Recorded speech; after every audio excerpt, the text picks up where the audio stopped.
Continuamos hoy considerando los beneficios de la justificación por la fe en este capítulo 5 de la epístola del apóstol Pablo a los romanos. Y continuamos hoy leyendo el versículo 8 que dice, Mas Dios muestra su amor para con nosotros, en que siendo aún pecadores, Cristo murió por nosotros. Ahora la Biblia de Jerusalén traduce este versículo de esta manera. Escuche usted. Mas la prueba de que Dios nos ama es que Cristo, siendo nosotros todavía pecadores, murió por nosotros. El hombre no tiene nada que ofrecer a cambio de la muerte de Jesucristo. Es una pobre criatura débil, quebrantada y un gran pecador. Dios reveló su amor por medio de la muerte de Jesucristo. La culpa del pecado ha sido quitada por medio de la muerte de Cristo, y Dios ahora puede extender sus brazos y salvarnos por medio de su gracia. Y el versículo 9 de este capítulo 5 de la epístola a los Romanos dice, Pues mucho más, estando ya justificados en su sangre, por él seremos salvos de la ira. Y en este versículo el apóstol Pablo presenta el séptimo beneficio de la justificación. Si somos justificados por su sangre, estaremos guardados y seguros en Cristo de aquel día de la ira de Dios, o sea, el día del juicio y la gran tribulación.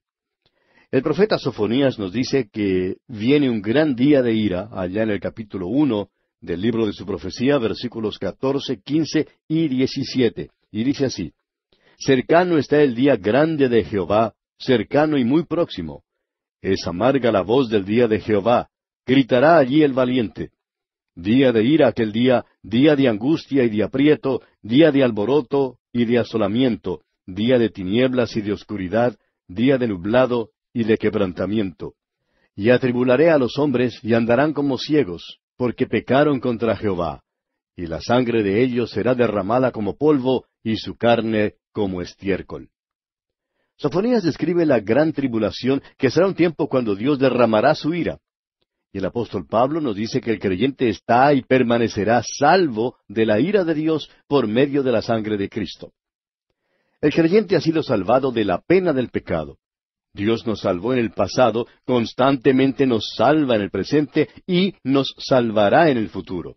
Eso quiere decir que todos los creyentes partirán de esta tierra al tiempo del rapto, o sea, cuando Cristo llame a su iglesia, y que no pasarán por la gran tribulación. Ahora, no es porque lo merezca en manera alguna que el creyente escapará de esta porción, sino solo y exclusivamente a causa de la gracia de Dios. Somos salvos por la gracia y vivimos por la gracia de Dios y seremos arrebatados por la gracia de Dios. De aquí y por la eternidad estaremos en el cielo debido a la gracia de Dios. Por Él somos salvos de la ira, leemos. El afirmar que la iglesia, que Cristo compró con su sangre, ha de pasar por la gran tribulación es impugnar la doctrina de la justificación por la fe. La justificación por la fe mira hacia el futuro y ofrece seguridad en Cristo, la cual sólo ha sido posible mediante su sangre. Bien, pasemos ahora al versículo 10. Porque si siendo enemigos fuimos reconciliados con Dios por la muerte de su Hijo, mucho más, estando reconciliados, seremos salvos por su vida. El pensamiento aquí es que, si mientras en realidad éramos enemigos, Dios estuvo dispuesto a dar a su Hijo para morir por nosotros, ahora que hemos sido traídos a un lugar de aceptación y hemos sido puestos en Cristo, entonces Él está mucho más propenso, mucho más dispuesto a guardarnos seguros. Cristo vive ahora para guardar a los suyos. Esta es una tarea mucho más agradable que la de morir por los impíos, que son sus enemigos. Jesucristo murió acá para salvarnos y vive allá en el cielo, para mantenernos seguros en la salvación y vida eterna. Este es el mensaje de la carta a los Hebreos. Dice allá en el capítulo 7 de aquella carta, versículo 25, Por lo cual puede también salvar perpetuamente a los que por Él se acercan a Dios, viviendo siempre para interceder por ellos. Si Dios me salvó a mí, siendo yo pecador, impío y enemigo de Él, ahora que soy su amigo, me mantendrá salvo. Y el versículo 11 de este capítulo 5 de la epístola a los Romanos dice, Y no solo esto, sino que también nos gloriamos en Dios, por el Señor nuestro Jesucristo, por quien hemos recibido ahora la reconciliación. Y este es el octavo y final beneficio de la justificación. Es una de las declaraciones más maravillosas en la Escritura. Quiere decir que donde quiera que estemos, o cualesquiera que sea nuestro problema, podemos gloriarnos y regocijarnos en Dios. Podemos regocijarnos en quién es Él y en la salvación que Él ha provisto. Podemos regocijarnos en el hecho de que Dios estuvo dispuesto a salvar a pecadores y que promete que un día nos llevará a su presencia. ¿No nos hace eso regocijarnos? Es pura alegría simplemente saber que tantas bendiciones inapreciables son nuestras por medio de su gracia. El apóstol Pablo, al reflexionar sobre estos 7 beneficios y al considerar el octavo, espontáneamente se regocija en Dios. Al llegar ahora al versículo 12, tenemos el tema de la santificación del santo. Esta es una nueva sección en la epístola a los Romanos. La primera sección trató acerca del tema del pecado. La segunda sección trató del tema de la salvación. Y ahora, esta sección tratará del tema de la santificación. Dios, en su salvación, solamente declara justo al pecador. Nada ha pasado dentro de este individuo para hacer que él sea más bueno. Necesita la santificación, que es una obra de Dios, además de la salvación, que es un acto de Dios. Hemos designado esta sección la santificación potencial, porque es un tema difícil. Es difícil entender y es difícil de aceptar. Esta probablemente es la doctrina más difícil de aceptar y de creer, especialmente cuando se oye por primera vez. Los teólogos clasifican este tema como la doctrina de la supremacía federal. Para nuestro propósito de entender esta porción, significa que un solo hombre actuó en nombre de todos los hombres. Adán y Cristo son los representantes de la raza humana. Adán, según los versículos 12 al 14, es la cabeza natural de la raza humana, cuyo solitario acto de desobediencia hundió a todo su linaje en el pecado. Todos somos hechos pecadores debido a este acto de Adán. Esto no quiere decir que tengamos una naturaleza pecaminosa heredada de Adán, aunque este hecho sea verdad. Tampoco significa que somos totalmente culpables de nuestro propio acto pecaminoso, lo cual también es un hecho. Significa que estamos tan vitalmente unidos al primer padre de la raza humana, que antes de que tuviéramos una naturaleza pecaminosa o hubiéramos cometido un pecado, éramos pecadores en Adán. El pecado de Adán nos fue imputado. Ya hemos visto que la justicia de Cristo nos es atribuida por su muerte, como lo estudiamos en el capítulo 4 de esta epístola a los Romanos. Cristo es la cabeza de una nueva raza, los redimidos, la iglesia que es su cuerpo, una nueva creación. En esto es llamado el último Adán. Y dice el mismo apóstol Pablo allá en su primera carta a los Corintios, capítulo 15, versículos 45 y 47, así también está escrito, fue hecho el primer hombre, Adán, alma viviente, el postrer Adán, espíritu vivificante. El primer hombre es de la tierra, terrenal. El segundo hombre, que es el Señor, es del cielo. No habrá ningún tercer Adán porque Cristo es llamado el último Adán. Habrá un tercero y un cuarto y miles de millones de hombres que han sido redimidos por el segundo hombre. Leamos ahora este versículo 12.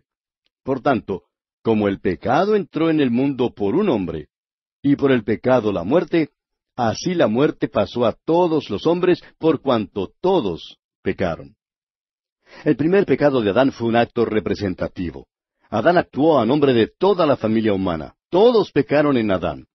La evidencia de todo esto es obvia, como Pablo declara en su primera carta a los Corintios capítulo 15, versículos 21 y 22, diciendo, porque por cuanto la muerte entró por un hombre, también por un hombre la resurrección de los muertos. Porque así como en Adán todos mueren, también en Cristo todos serán vivificados. El bebé muere aunque no ha cometido un pecado, porque él o ella está en Adán. Los hombres mueren no porque ellos pecan, sino porque Adán pecó. Dios también pudo habernos puesto a todos nosotros en el huerto de Edén después que Adán había pecado, pero todavía habríamos tenido naturalezas pecaminosas. ¿Y cree usted, amigo oyente, que usted, por ejemplo, pudiera haberse portado mejor en el huerto de Edén teniendo una naturaleza pecaminosa que lo que Adán se portó sin tenerla? Creemos que no. El pecado de Adán nos fue imputado de la misma manera en que la justicia de Cristo nos es imputada por su muerte en la cruz. Cristo es la cabeza de una nueva raza, una nueva creación, la cual es la Iglesia y su cuerpo. El único fundamento de la Iglesia es Jesucristo, su Señor. Ella es su nueva creación por agua y por sangre. Esto es lo que dice Pablo en su primera carta a los Corintios, capítulo 15, versículos 45 y 47, como ya mencionamos. Dice Pablo, así también está escrito, fue hecho el primer hombre, Adán, alma viviente, el postrer Adán, espíritu vivificante. El primer hombre es de la tierra, terrenal, el segundo hombre, que es el Señor, es del cielo.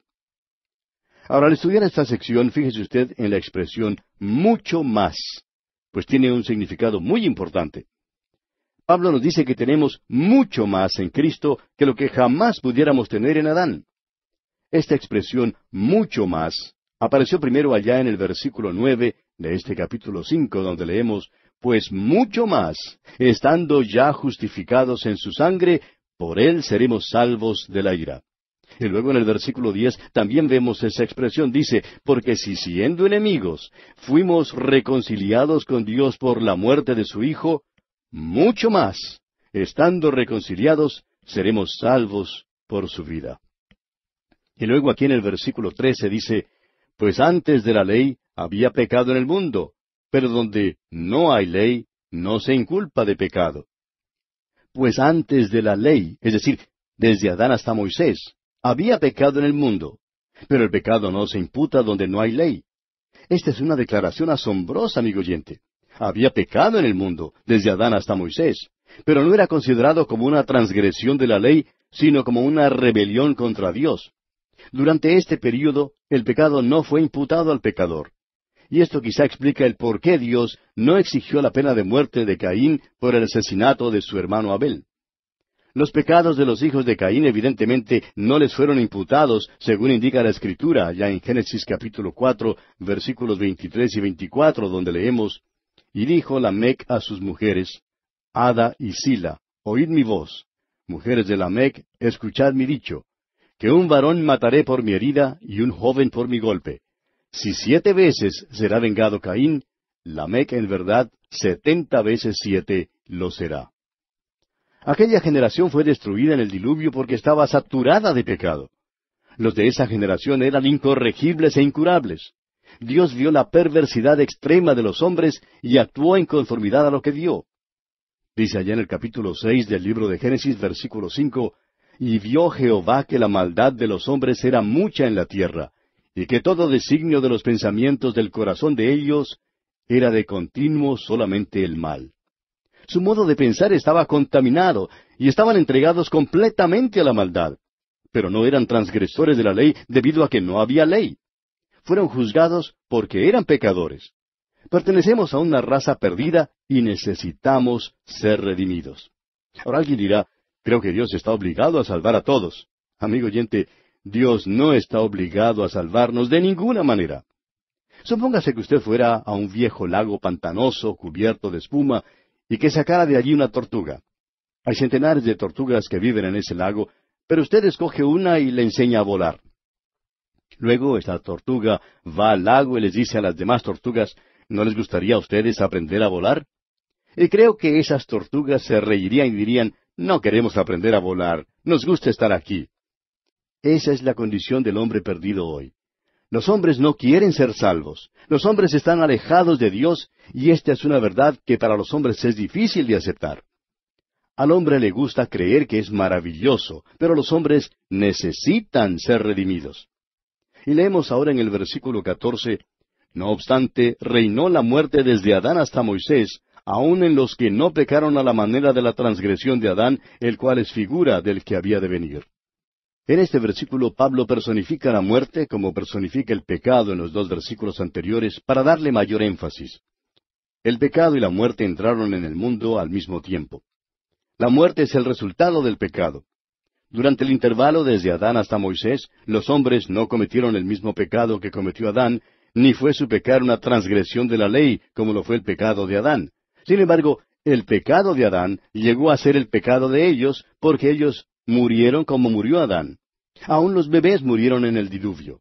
La muerte, como es usada en este versículo, es evidentemente en un sentido total, o sea, que afecta todos los aspectos de la vida.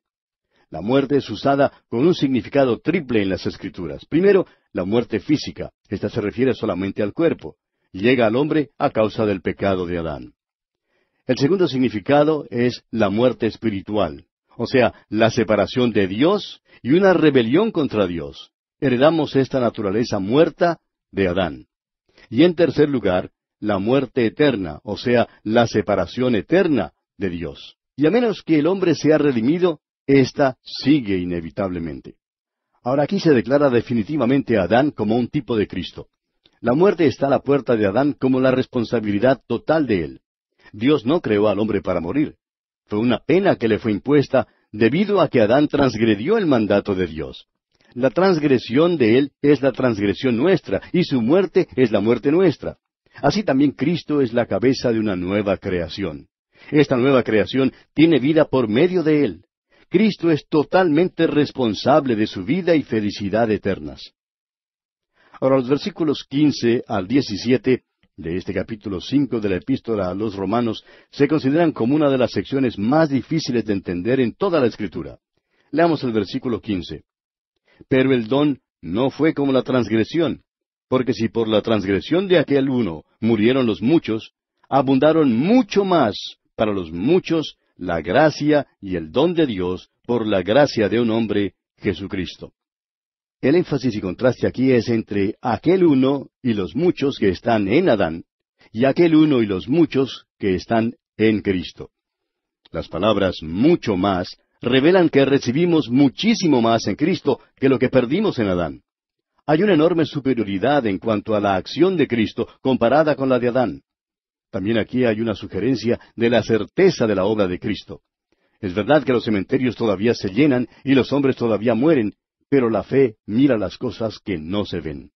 Aunque esta sea una sección reconocidamente difícil, el pensamiento aquí es que un solo hombre implicó en el pecado a una raza entera. Y en contraste a esto, un solo hombre trajo la justificación. Hay una comparación, pero hay también un contraste. Ahora el versículo 16 dice, y con el don no sucede como en el caso de aquel uno que pecó, porque ciertamente el juicio vino a causa de un solo pecado para condenación, pero el don vino a causa de muchas transgresiones para justificación. Declarado simplemente, este versículo quiere decir que el solitario pecado de Adán hizo muchos pecadores, pero que a los muchos pecadores se les ofrece el don de la justicia. Un don es lo que uno recibe sin ofrecer nada en cambio, ni aun una compensación. Un solo acto de transgresión hundió en el pecado a toda la raza humana. Pero por otra parte, un acto de obediencia, esto es, la muerte de Cristo en la cruz, hizo posible que los hombres fueran salvados. Ahora el versículo 17 de este capítulo 5 de la Epístola a los Romanos dice, pues si por la transgresión de uno solo reinó la muerte, mucho más reinarán en vida por uno solo, Jesucristo, los que reciben la abundancia de la gracia y del don de la justicia. Pablo presenta aquí dos reinos que son mutuamente exclusivos y opuestos entre sí. Los dos no pueden prevalecer. Pablo ha declarado previamente que la muerte, allá en el versículo 14, reina como rey. La muerte llegó al trono por un solo hombre que cometió una sola ofensa. Adán cometió otros pecados después de la caída, pero solamente el pecado original, aquel primer acto, fue el que implicó a la raza humana. Luego Pablo hace uso de la expresión mucho más por cuarta y última vez en este capítulo. Presenta otro reino que es superior al reino de la muerte. Es el reino de la vida, por contraste. Es ofrecido a los súbditos del reino de la muerte por la superabundancia de la gracia. No envuelve ninguna restricción ni capacidad. Los hombres solamente deben recibirla. Es el don de la justicia. El Rey del reino de la vida es el Señor Jesucristo. El don viene por medio de Él. Algunos hombres abandonan su país o reino como refugiados o asilados políticos, y en muchos casos cuentan de sufrimientos, esclavitud y hasta muerte. Abandonan su propio país o reino para poder llegar a otro reino o país que les ofrezca libertad y vida. En muchos casos han tenido que correr grandes riesgos al tratar de escapar. Así también hay muchos hombres que están en el reino de la muerte y necesitan escapar. pero Dios les ofrece un nuevo reino a quienes están en el reino de la muerte. Ahora no tienen que escaparse, porque Él provee el pasaporte y la visa que les dará la entrada al reino de la vida eterna. Pasemos ahora al versículo 18. Así que, como por la transgresión de uno vino la condenación a todos los hombres, de la misma manera por la justicia de uno vino a todos los hombres la justificación de vida. Tenemos aquí declarado el principio fundamental de la imputación del pecado y de la imputación de la justicia. Esta es la doctrina de la supremacía federal de la raza en Adán y en Cristo. Dios sabía lo que la raza humana haría en Adán y por tanto Él proveyó, aún en aquel entonces, una nueva cabeza, a fin de que pudiera declarar justos a los pecadores perdidos, los cuales no tienen ninguna justicia propia. Cristo fue, como dice allá en Apocalipsis capítulo 13, versículo 8, el Cordero que fue inmolado desde el principio del mundo. También Génesis capítulo 3, versículo 15, establece sin lugar a dudas que Dios le prometió a Adán y a Eva la venida de Jesucristo. Y ahora el versículo 19 de este capítulo 5 de la Epístola a los Romanos dice, porque así como por la desobediencia de un hombre los muchos fueron constituidos pecadores, así también por la obediencia de uno, los muchos serán constituidos justos. En este versículo, Pablo resume su argumento sobre la supremacía federal. El solo acto de desobediencia de Adán hizo pecadores a todos, no teniendo nosotros solamente una naturaleza pecaminosa, sino también siendo culpables del acto de pecado. La palabra aquí para desobediencia sugiere un descuido de escuchar a Dios, lo cual fue el principio del pecado de Adán. Él dudó antes de desobedecer. La obediencia de Cristo no solamente incluyó su muerte en la cruz, sino también su santa vida de obediencia a la voluntad del Padre. Cristo dijo allá en el Evangelio según San Juan, capítulo 6, versículo 38, porque he descendido del cielo no para hacer mi voluntad, sino la voluntad del que me envió. Sin embargo, fue su muerte en la cruz y su resurrección lo que hace posible que Dios declare justo al pecador que cree en Él. Cristo es nuestra justicia. Adán es nuestro pecado y muerte. El pecador que oye y se somete obedientemente a la voz de Cristo recibe una declaración de justicia librándole de condenación. El mismo Señor Jesucristo dijo allá en el Evangelio según San Juan, capítulo 5, versículo 24, de cierto os digo, el que oye mi palabra y cree al que me envió, tiene vida eterna, y no vendrá a condenación, mas ha pasado de muerte a vida. Y aquí nos detenemos por hoy, amigo oyente, porque se nos acabó el tiempo.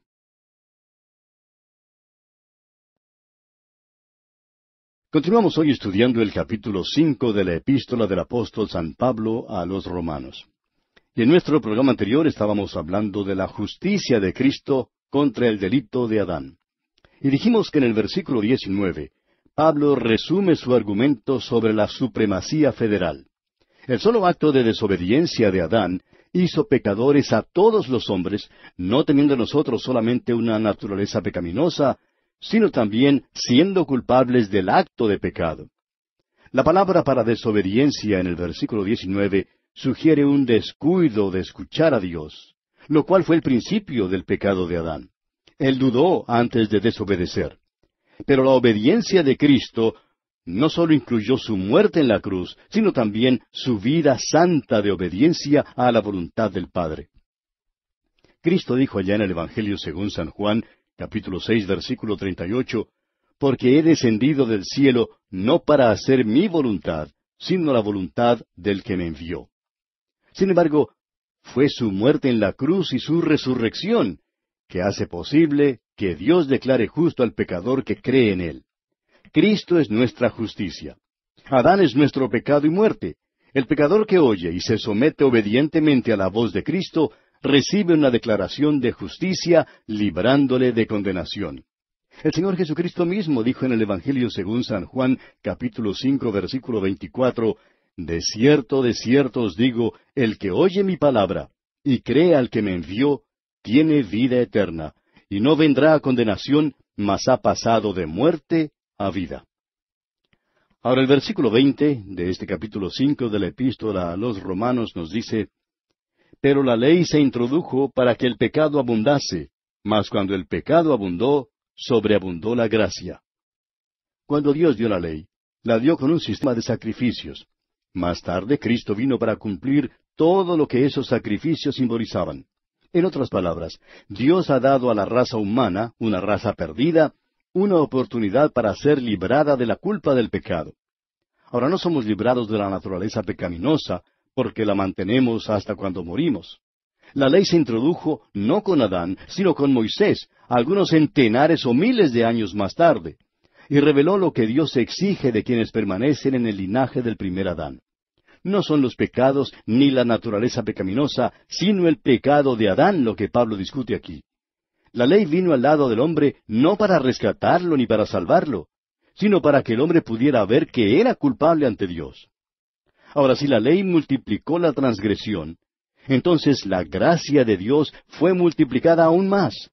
La gracia de Dios es suficiente. La gracia de Dios es como un río poderoso que inunda las orillas feas del pecado. Pablo, San Agustín, San Francisco, Lutero y Juan Bunyan, todos estos conocieron la abundante gracia de Dios. La ley es un proceso de adición, mientras que la gracia es multiplicación. Continuemos ahora con el versículo 21 de este capítulo 5 de la Epístola a los Romanos.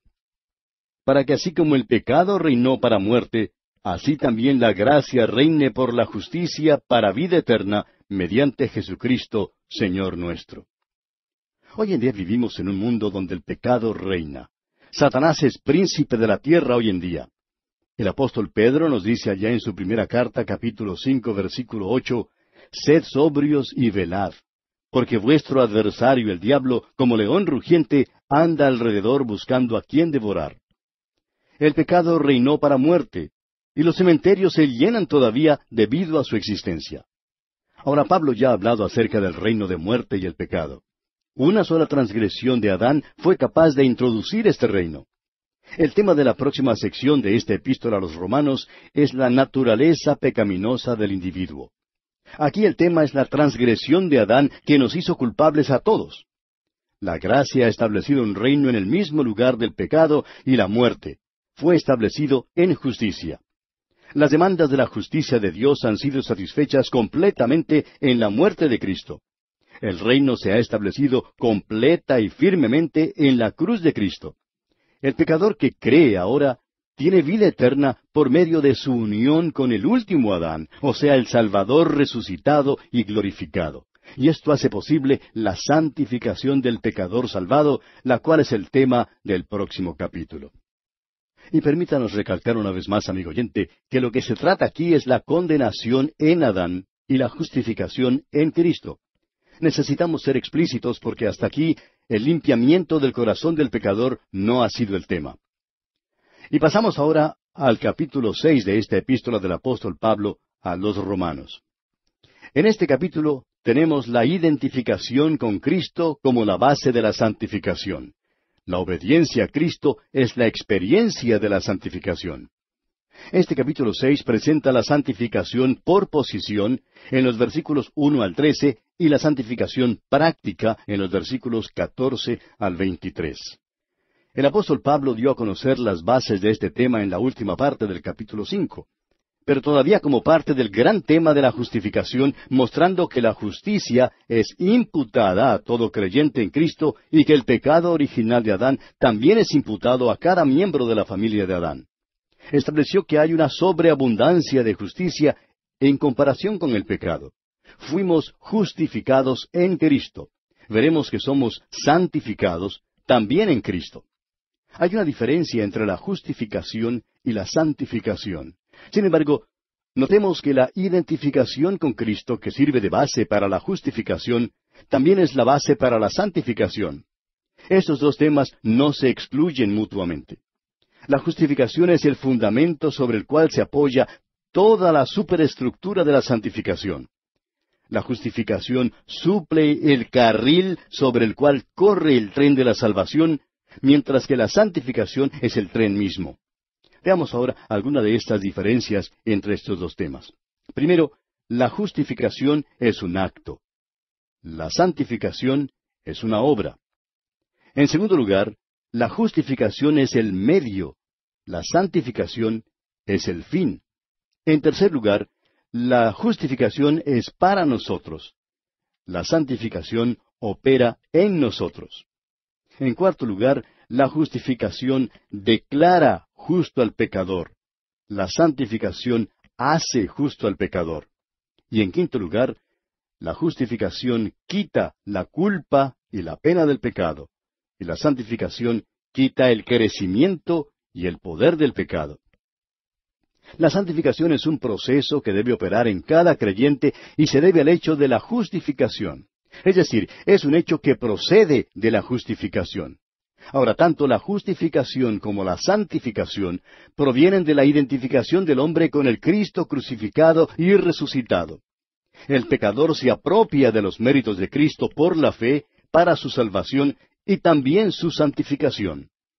El apóstol Pablo, allá en su primera carta a los Corintios capítulo 1, versículo 30, nos dice, «Mas por él estáis vosotros en Cristo Jesús, el cual nos ha sido hecho por Dios sabiduría, justificación, santificación y redención».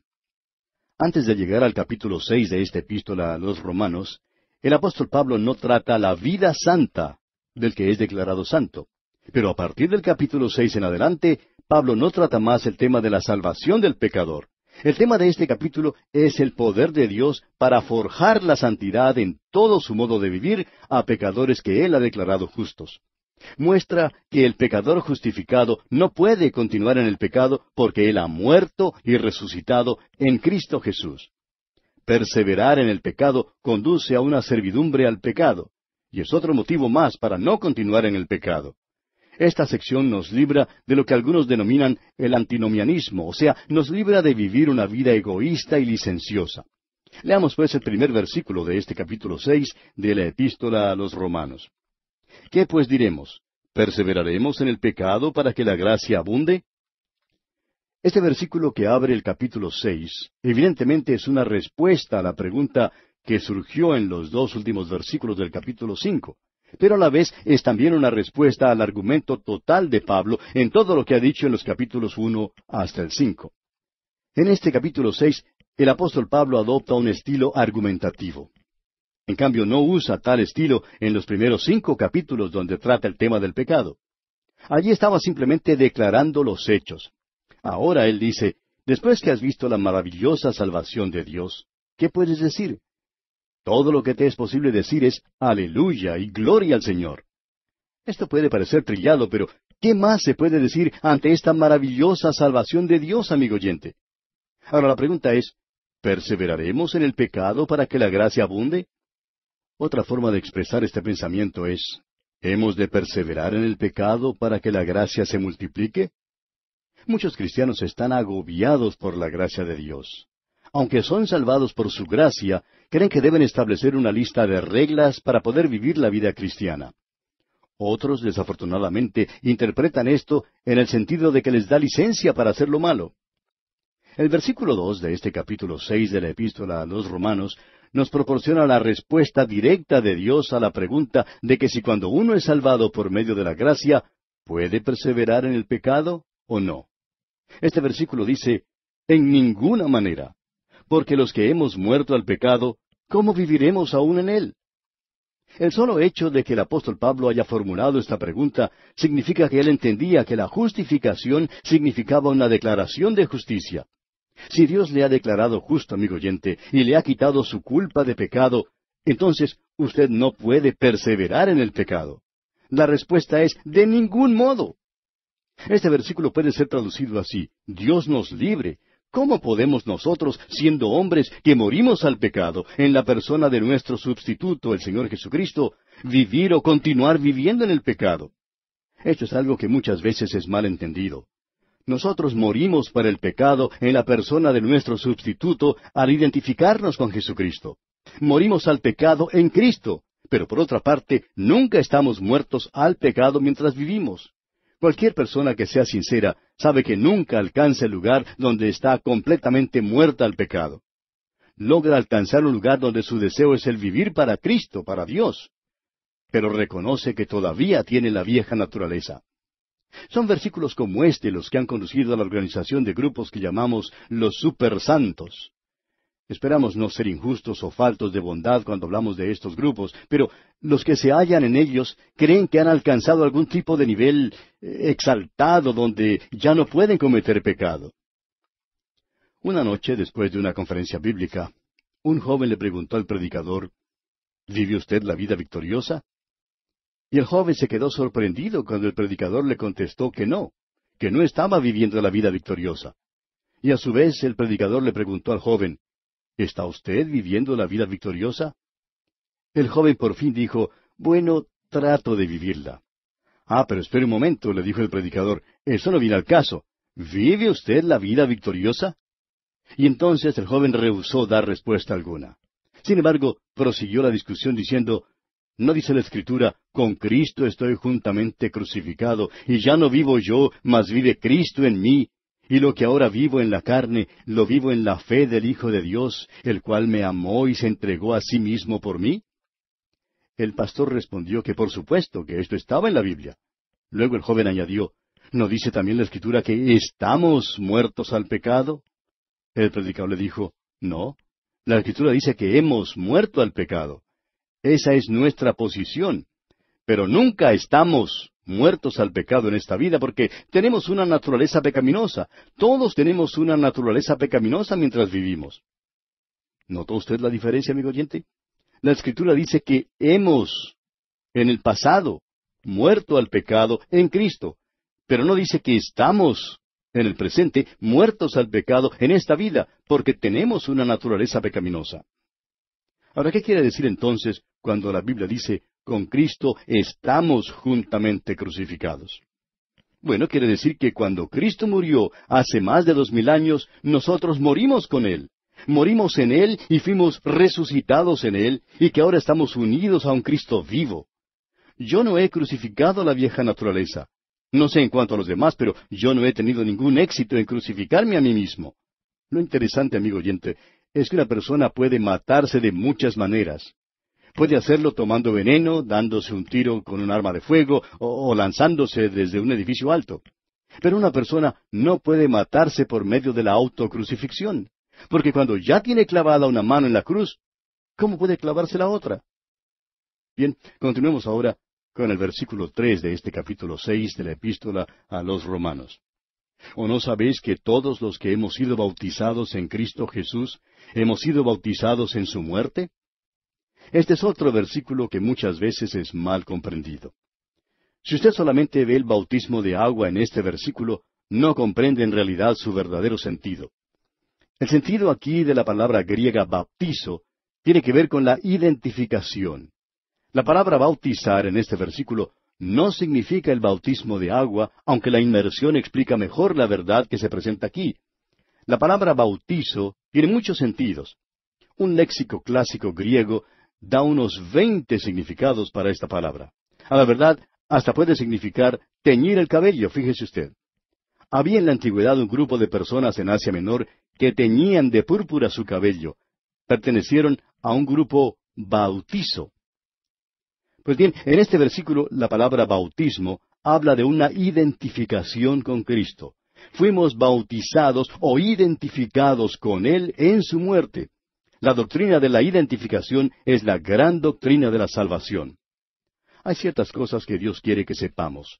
Casi todo lo que usted compra hoy en día viene con sus respectivas instrucciones.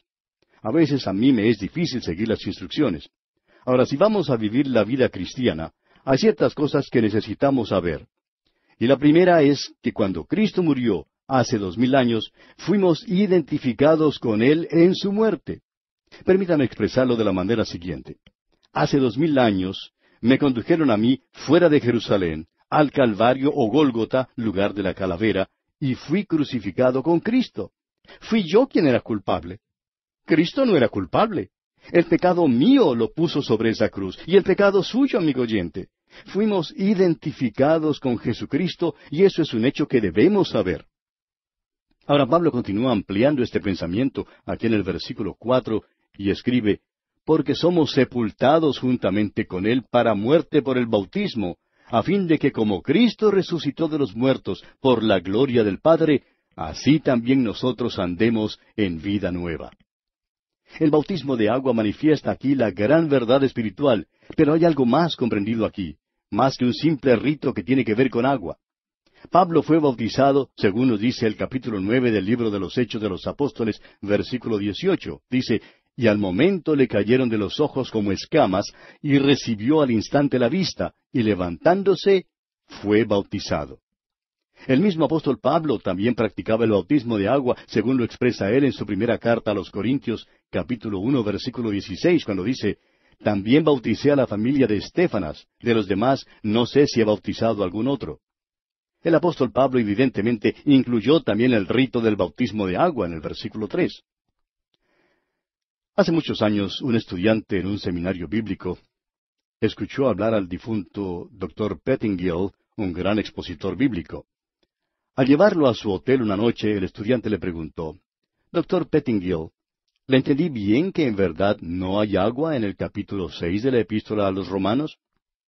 Ahora, el Dr. Pettingill era uno de los que más firmemente proclamaba la necesidad del bautismo por medio de la inmersión por agua que cualquier otro. El Dr. Pettingill entonces se rió y contestó al estudiante, dije que si el agua es todo, o es lo único que uno ve en el capítulo 6 de la epístola a los Romanos, pues no ha comprendido el verdadero sentido de este capítulo. Y esto es lo que decimos nosotros también, amigo oyente. Ahora, cuando un objeto o artículo es puesto en una substancia o líquido, llega a ser identificado con ella. Un pedazo de madera que se mete en un recipiente con pintura negra se identifica con el color negro, y si se mete en pintura roja, se identifica con el color rojo, y así sucesivamente. Por ejemplo, los israelitas estuvieron identificados con Moisés en el cruce del Mar Rojo. Dice allá el apóstol Pablo en su primera carta a los Corintios, capítulo 10, versículo 2, y todos en Moisés fueron bautizados en la nube y en el mar. Amigo oyente, somos identificados con Cristo en su muerte. Él murió por nosotros, pero nosotros morimos en Él. Si esto no fuera verdad, entonces la ordenanza del bautismo no tendría significación alguna. Permítanos hablar en claro. Aunque no tenemos nada en contra de otras formas del bautismo de los creyentes en Cristo, creemos que el bautismo por medio de la inmersión ilustra mejor la verdad espiritual que se expone en esta sección. Lo esencial es que todo hijo de Dios debe ser bautizado, porque esto da testimonio de que está unido al Cristo viviente. El apóstol Pedro nos dice que 8 almas se salvaron en el arca de Noé. Pasaron por las aguas de juicio dentro del arca. Nosotros, amigo oyente, experimentamos la pena de muerte de Cristo en la cruz en Cristo. Es por eso que Pedro dice, el bautismo, o identificación, que corresponde a esto ahora nos salva.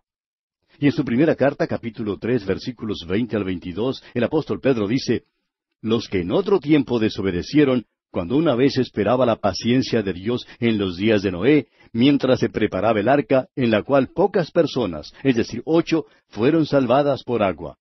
El bautismo que corresponde a esto ahora nos salva, no quitando las inmundicias de la carne, sino como la aspiración de una buena conciencia hacia Dios por la resurrección de Jesucristo, quien habiendo subido al cielo está a la diestra de Dios, y a Él están sujetos ángeles, autoridades y potestades.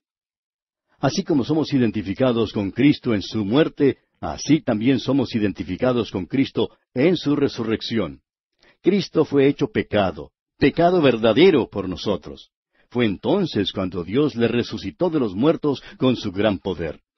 El apóstol Pablo oró que los creyentes en Éfeso pudieran conocer este poder. Dice allá en su carta a los Efesios capítulo 1, versículos 19 y 20, y cuál la supereminente grandeza de su poder para con nosotros los que creemos, según la operación del poder de su fuerza, la cual operó en Cristo, resucitándole de los muertos y sentándole a su diestra en los lugares celestiales.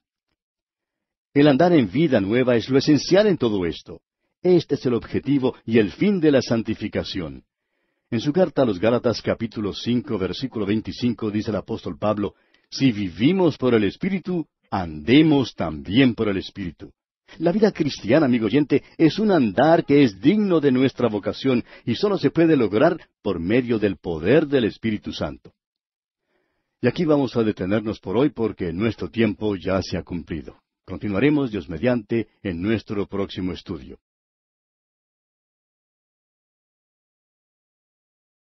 Continuamos nuestro estudio hoy en el capítulo 6 de esta epístola a los Romanos, y en nuestro programa anterior estábamos hablando acerca de nuestra identificación con Cristo. Y decíamos que somos identificados con Cristo en su muerte. Él murió por nosotros, pero nosotros morimos en Él. Si esto no fuera verdad, entonces la ordenanza del bautismo no tendría significación alguna. Y permítanos hablarle claro, amigo oyente. Aunque no tenemos nada en contra de otras formas del bautismo de los creyentes en Cristo, creemos que el bautismo por medio de la inmersión ilustra mejor la verdad espiritual que se expone en esta sección.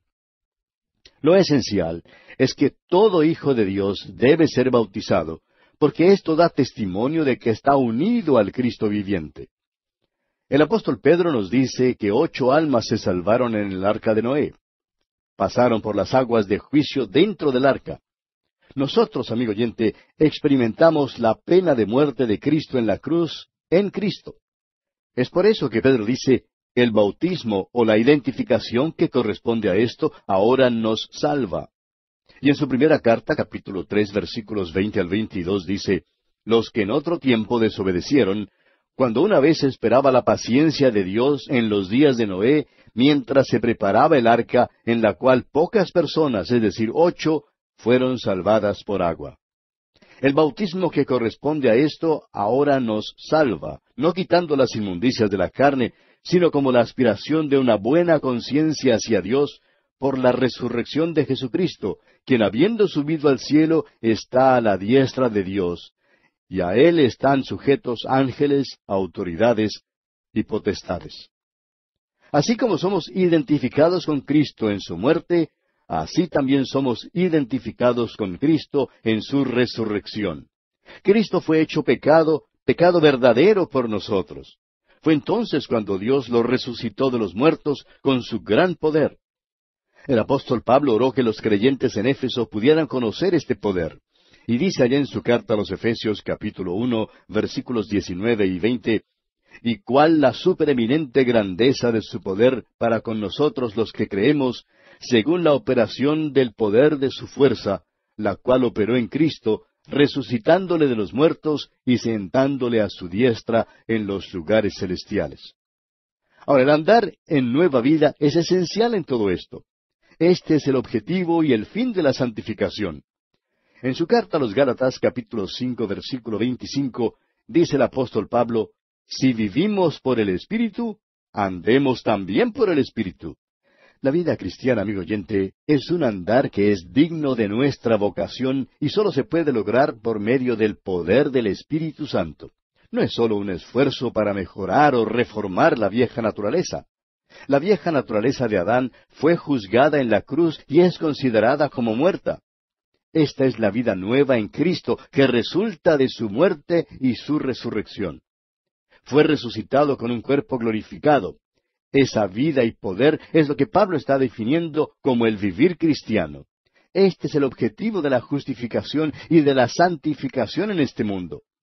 Dice el mismo apóstol Pablo allá en su carta a los Colosenses capítulo 3 versículo 1, si pues habéis resucitado con Cristo, buscad las cosas de arriba, donde está Cristo sentado a la diestra de Dios. Continuamos ahora con el versículo 5 de este capítulo 6 de la epístola a los Romanos. Porque si fuimos plantados juntamente con Él en la semejanza de su muerte, así también lo seremos en la de su resurrección. Evidentemente, Pablo mira hacia atrás, hacia el versículo 2 de este capítulo que ya ha escrito, y hacia nuestra identificación con Cristo en su muerte y resurrección. El bautismo de agua, de por sí, no podía lograr esta gran realidad espiritual. El pensamiento aquí es inmenso. En realidad, compartimos la vida de Jesucristo, así como una rama que es injertada al árbol comparte la vida del árbol. La vida de Cristo ahora es la vida nuestra. Y dice el apóstol Pablo aquí en el versículo 6 de este capítulo 6 de la epístola a los Romanos, sabiendo esto, que nuestro viejo hombre fue crucificado juntamente con él, para que el cuerpo del pecado sea destruido, a fin de que no sirvamos más al pecado. Permítanos, amigo oyente, parafrasear este versículo de esta manera.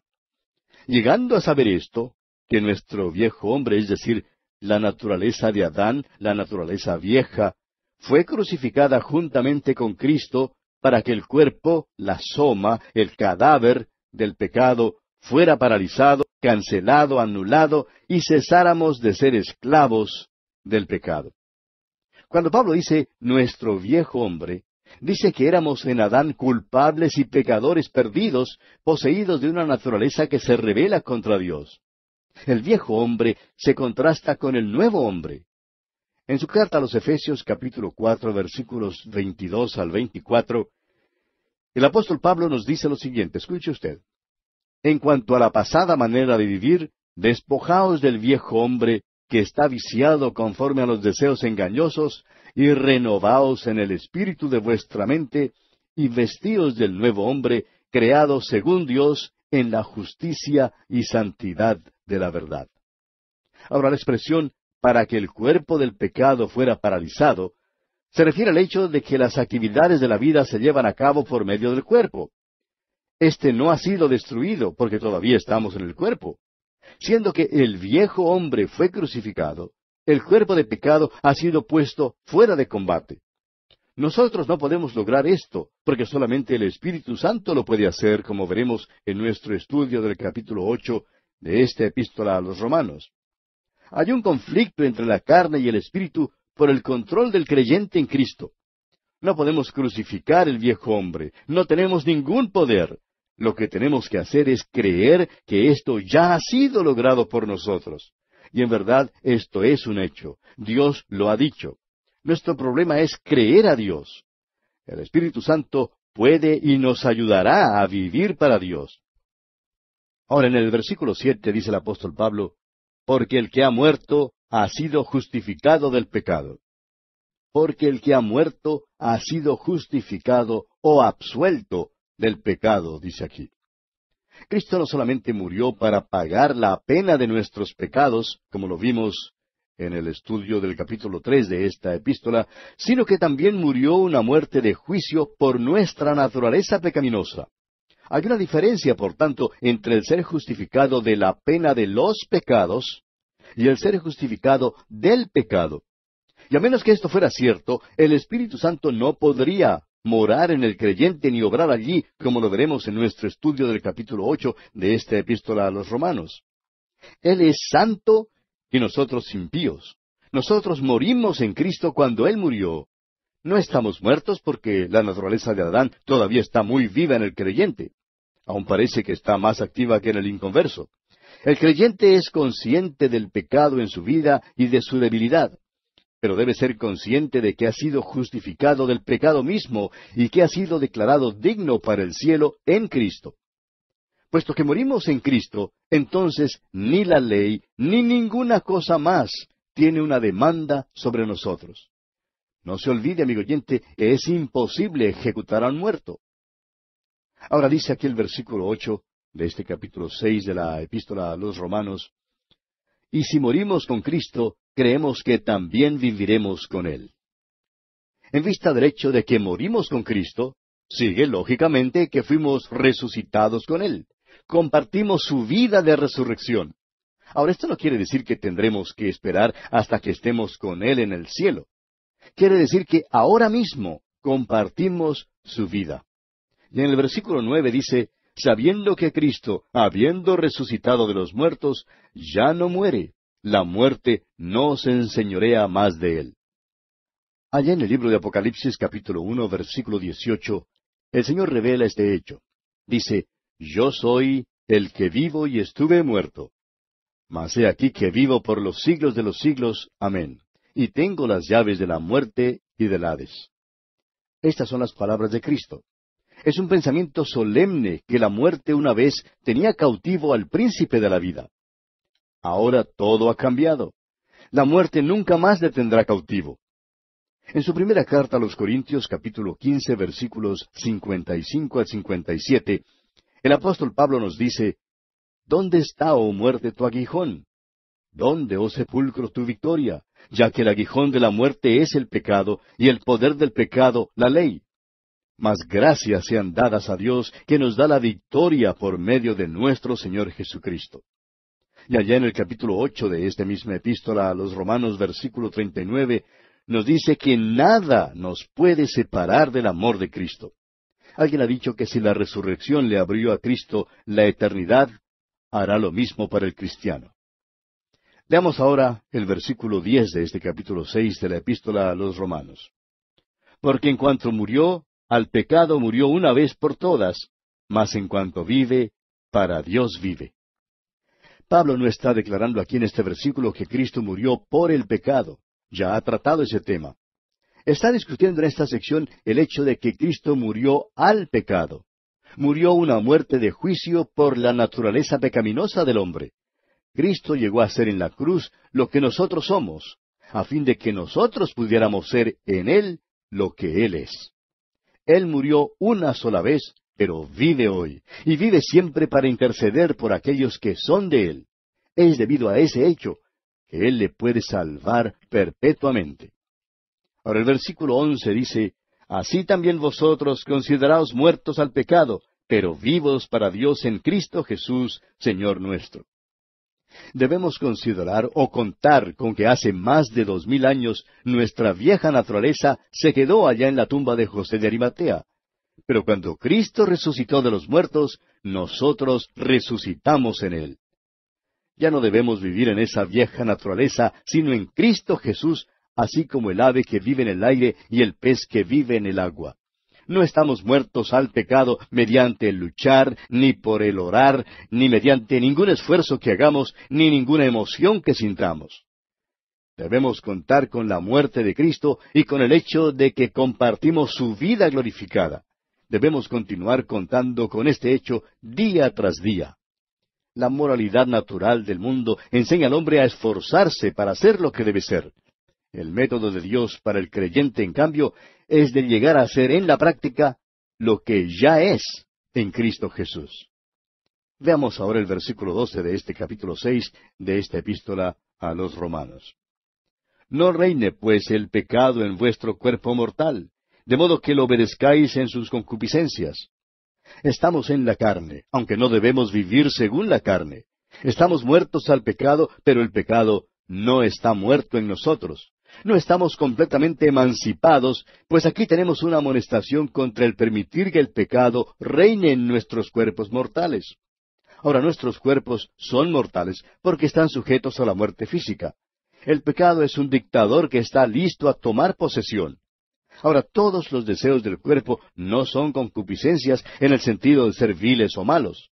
El apóstol Pablo dijo allá en su primera carta a los Corintios, capítulo 6, versículo 12, Todas las cosas me son lícitas, mas yo no me dejaré dominar de ninguna. El comer no es malo en sí mismo, pero el comer con exceso sí es malo.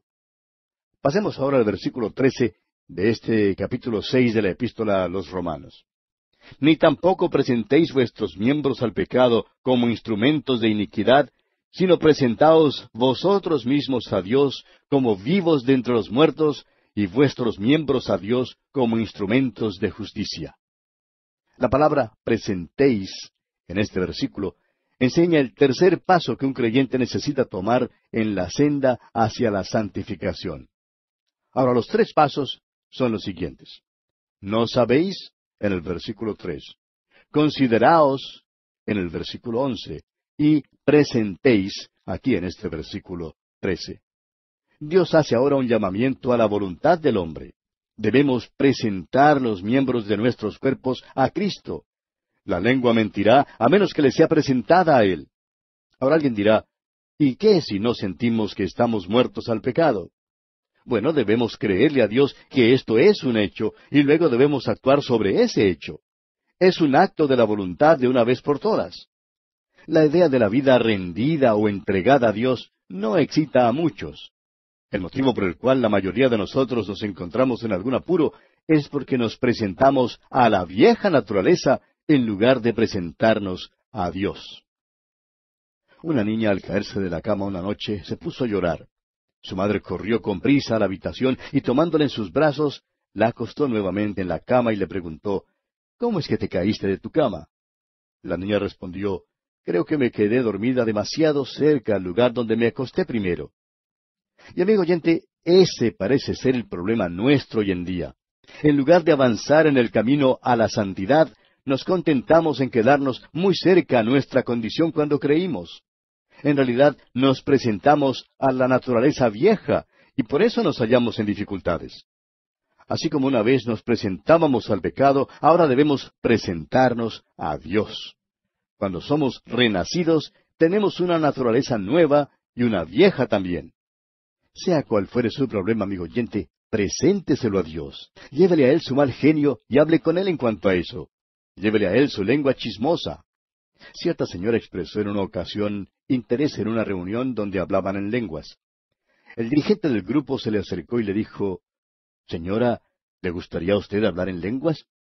Y ella respondió, no, prefiero más bien perder unos 40 centímetros de la que tengo ahora. Dios, amigo oyente, quiere que nos presentemos a Él. Veamos ahora este asunto de la santificación práctica. ¿Cuál es nuestra respuesta a la posición gloriosa que tenemos en Cristo? Leamos aquí el versículo 14. Porque el pecado no se enseñoreará de vosotros, pues no estáis bajo la ley, sino bajo la gracia. Este versículo simplemente quiere decir que la ley fue dada para dominar su vieja naturaleza. Nunca fue dada para dominar la naturaleza nueva. La naturaleza nueva debe ser presentada a Cristo. No es la intención de Dios que el pecado gobierne al creyente en esta vida más que en la vida venidera. Esto no se logra poniendo nuevamente al creyente bajo algún principio legal o de la ley. Es el principio de la gracia. La ley conduce a servidumbre aún para el creyente. Ya hemos sido liberados de la dictadura terrible de la ley. Ahora estamos unidos a Cristo. El apóstol Pablo ahora se sirve del terrible sistema de la esclavitud vigente en aquellos días para ilustrar el dominio completo del pecado y de la ley. Leamos el versículo 15. ¿Qué pues? ¿Pecaremos porque no estamos bajo la ley, sino bajo la gracia? En ninguna manera. La forma de la pregunta aquí está expresada de una manera diferente que en el versículo 1. El apóstol Pablo ha demostrado en los 14 versículos anteriores que el método de Dios para lograr la santificación es en la misma base que la justificación, por medio de la fe. La pregunta aquí, más bien, es que si se debe dar una ayuda a la gracia para lograr su alto y santo fin. Según el razonamiento del hombre natural, es necesaria alguna ley o reglas o reglamentos. Y el caso es que muchos hoy han determinado ciertas reglas. Algunos tienen los 20 mandamientos en lugar de los 10 mandamientos. Dicen que a los creyentes les es permitido hacer algunas cosas, mientras les es prohibido hacer otras cosas. Sin embargo, amigo oyente, la vida cristiana no es el vivir según una larga lista de reglas y reglamentos. Usted puede seguir todas las reglas y reglamentos que quiera, y todavía no vivir la vida cristiana. ¿Qué entonces es la vida cristiana? Es la obediencia al Señor Jesucristo. Esta sección tiene mucha importancia. La identificación con Cristo es la santificación de posición. La obediencia a Cristo es la experiencia de la santificación y esa es la santificación práctica. No se trata de lo que uno hace, sino de dónde uno anda. Y no es cómo anda, sino dónde anda. ¿Está usted, amigo oyente, andando en la luz y en comunión con Cristo? El pecado puede romper nuestra comunión con Él, pero cuando está rota, todo lo que tenemos que hacer es confesar nuestros pecados, según lo que nos dice el apóstol Juan en su primera carta, capítulo 1, versículo 9. Dice el apóstol Juan, si confesamos nuestros pecados, Él es fiel y justo para perdonar nuestros pecados y limpiarnos de toda maldad. Lo importante de recordar es que los cristianos tienen que obedecer al Señor Jesús y tener comunión con Él. Un elocuente erudito de la Biblia dijo en cierta ocasión, hay un veneno sutil que se insinúa al corazón, aun del mejor cristiano, y es la tentación de decir, no voy a pecar para que la gracia abunde, sino porque el pecado abunda. Muchos cristianos tienen la idea de que porque son salvos por la gracia, pueden hacer lo que les dé la gana. Y amigo oyente, si usted ha sido salvado por la gracia, no puede hacer lo que quiere. Y veremos eso cuando estudiemos el capítulo 8 de esta epístola a los Romanos. Pablo deja en claro en su epístola a los Gálatas que hay tres maneras en que un cristiano puede vivir, y son los siguientes. Primero, por la ley. Segundo, por libertinaje. Y tercero, por libertad. Todo el mundo tiene algún principio por el cual vive. Cierta estrella de cine dijo en cierta ocasión que toda su vida estaba entregada al sexo. Esa era su ley. No importa quién sea usted, amigo oyente, si usted vive por alguna ley, está viviendo con su naturaleza vieja. El vivir por alguna ley es un extremo. Ahora, otro extremo contra el cual Pablo amonesta es el libertinaje. Si usted es hijo de Dios, amigo oyente, no puede hacer lo que le venga en gana, sino que tiene que hacer lo que le agrada al Señor. Debe presentarse a Él y serle obediente. Esta es una manera práctica de vivir la vida cristiana. En el versículo 16 de este capítulo 6 de la epístola a los Romanos, escribe Pablo, ¿No sabéis que si os sometéis a alguien como esclavos para obedecerle, sois esclavos de aquel a quien obedecéis, sea del pecado para muerte, o sea de la obediencia para justicia? Este versículo es verdadero y muy práctico. En realidad, hay solamente dos señores a los cuales obedecer. Uno es la muerte y el otro es la justicia. Toda persona es esclavo de uno de los dos. Aún los creyentes tienen que aprender que el poder del pecado es tan verdadero como la culpa del pecado. Habiendo sido libertado de la culpa del pecado mediante la justificación por la fe, ahora el creyente ha de ser libertado del poder del pecado por medio de la santificación por la fe. La obediencia de la que este versículo habla es la obediencia de la fe y la obediencia de la ley. La fe conduce ahora a la obediencia a Cristo. No podemos librarnos de los lazos del pecado porque somos débiles, pero sí podemos presentarnos como esclavos a Jesucristo. Él nos pone en libertad. Allá en el Evangelio según San Juan capítulo 8, versículos 34 al 36, Jesús dijo, de cierto os digo, que todo aquel que hace pecado, esclavo es del pecado. Y el esclavo no queda en la casa para siempre, el Hijo sí queda para siempre. Así que, si el Hijo os libertare, seréis verdaderamente libres.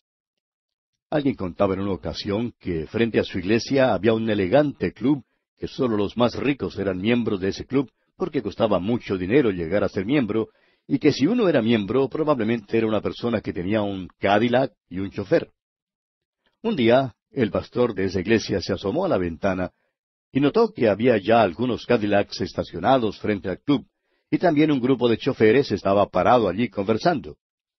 Después de unos momentos, un caballero de corte muy distinguido salió del club, hizo señales, y diciendo algo se metió en su automóvil. Uno de los choferes se apartó del grupo y se metió en el asiento del chofer y se fueron. Ahora este incidente nos conduce a una conclusión. Aquel chofer era siervo del caballero que lo llamó. Es obvio que los otros choferes no eran empleados del caballero porque cuando él llamó, ellos no le obedecieron. Él era amo, o como diríamos hoy, era patrón sobre el hombre que le obedeció. Pues bien, Pablo está diciendo aquí que a quien quiera que uno obedezca, ese es su amo. Hermano en Cristo, ¿es Cristo su amo en verdad? Usted no está bajo la ley. Simplemente el poder decir que usted no mata, no miente, no hace lo malo, no quiere decir que usted está viviendo la vida cristiana. Solo significa que usted está viviendo una vida buena. La vida cristiana es una vida en la cual usted obedece a Cristo. Si usted está sirviendo al pecado, entonces usted es esclavo del pecado. Pero si usted está sirviendo a la justicia, entonces usted es esclavo de Cristo Jesús. Y aquí vamos a detenernos por hoy, amigo oyente, porque nuestro tiempo ha tocado ya a su fin. Continuaremos, Dios mediante, en nuestro próximo programa.